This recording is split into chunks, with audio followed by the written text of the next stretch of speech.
Hey guys, Mr. Case here, looking to go over day 7 of the NTI math work for 4th grade. Day 7, that's all you have to do. 10 questions, 8 multiple choice, 2 short answer. The first one's on equivalent fractions. So this is a review for a lot of the students. We did fractions earlier in the school year. So equivalent fractions just means, if I look at a fraction, I realize one fraction's 2/3, I know it's equivalent to 4/6. So let's go over the questions real quick to answer possibly any questions you guys have. So number 1 on the equivalent fractions, Melissa split some equal-sized candy bars into pieces. She kept 2/3 of a candy bar for herself. She wants to give her friend Sally an equal amount. Which fraction is equal to 2/3? So our choices are A, 3/2, B, 2/6, C, 6/8, or D, 4/6. So you gotta figure out which fraction is equal to 2/3. So kind of the way I always explain this is, if I multiply the top number by 2, whatever you do to the top number, you have to do to the bottom number. Whatever you do to the bottom number, you have to do the same to the top number. So, if I was to multiply 2/3 by 4, like if I multiplied the 2 by 4, then I would have to multiply the bottom by 4. So when your student is going over these answers, they have to figure out, okay, which fraction is equal to 2/3? So which one would I be able to divide? So go through your answers. You have to figure out, okay, which one can 2/3 go into? And if I was to take the answer and take it to the simplest form, would it give me 2/3? So that's how you do number 1. Number 2, Martina got 8/10 of the questions on a quiz correct. Aiden got an equivalent fraction of the questions correct. Which of the fractions below could be the fraction Aiden got correct?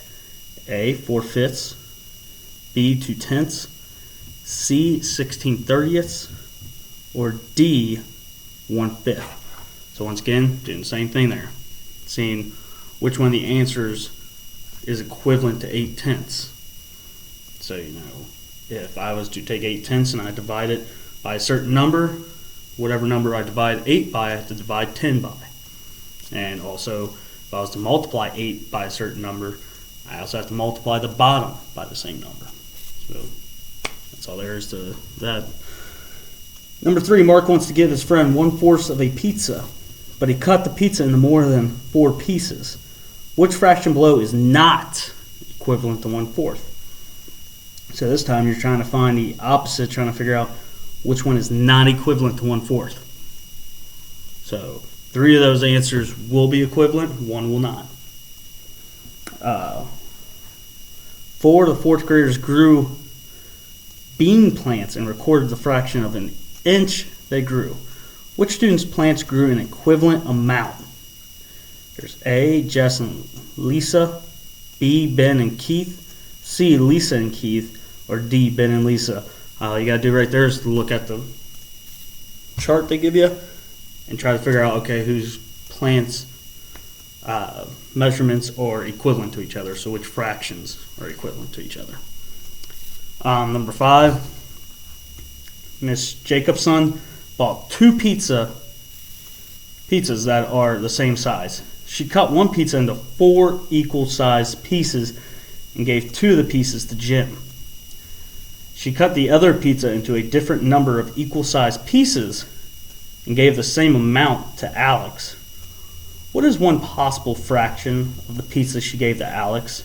Explain your answer. So on that short answer, it gives you the Jim's fraction of the pizza.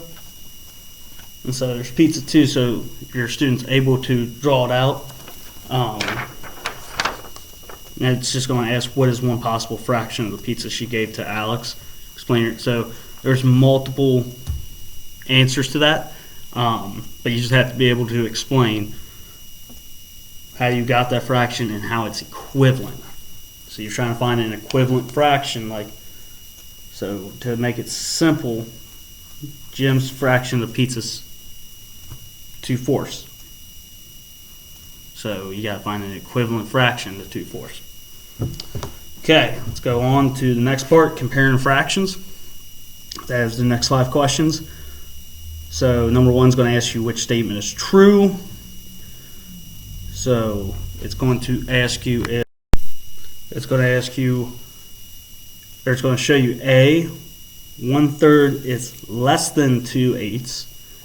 B, 2/3 is less than 5/8. C, 2/3 is greater than 3/8. Or D, 1/2 is greater than 3/6. So you just got to go through that and try to figure out which one of those statements is true. I will have a video up later to remind you guys how to distinct the greater than and less than signs. That's also reviewed for students. I'll go on to number 2. Mr. Simon's class tracked the rainfall and put the amount it rained on the chart below.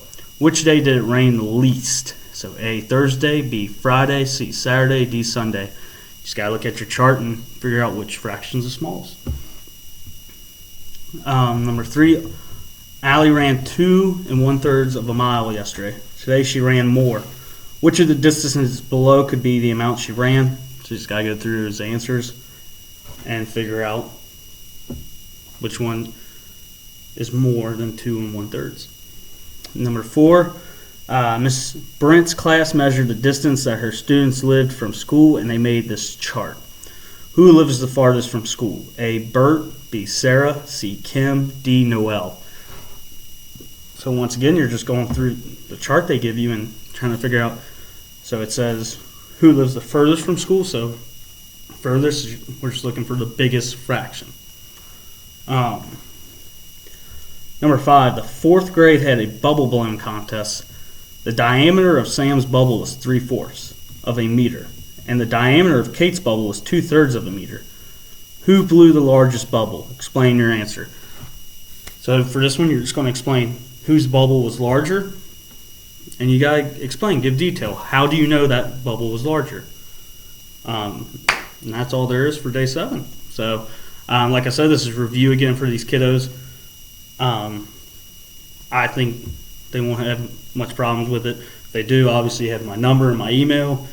You can get a hold of me at any time. And I will have more videos up on the other days and some resources for the parents and the students. Guys, continue to be safe out there, and I'll see you in the next video.